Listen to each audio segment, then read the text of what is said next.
How to fix camera distortion in Poco X8 Pro. First of all, restart phone. Press and hold volume up and power button same time. Now here you will see two options, power up or reboot. And if you want to restart device, then this icon swipe down. After swipe down this icon, restart device. Now go back. After that, clean lens. After clean lens, clear camera cache. Open setting. Now in settings, scroll down, click on apps.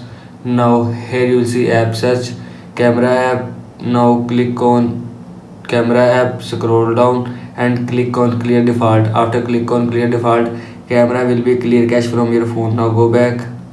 After that, reset camera setting. Open camera. Now in camera, click on this icon and click on setting.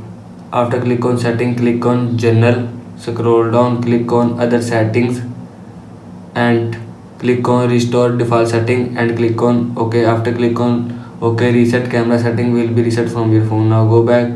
After that, software update. Open setting. Now in setting, click on search bar, search update software, click on system updates and click on update. After click on update, your phone software will be updated from your phone.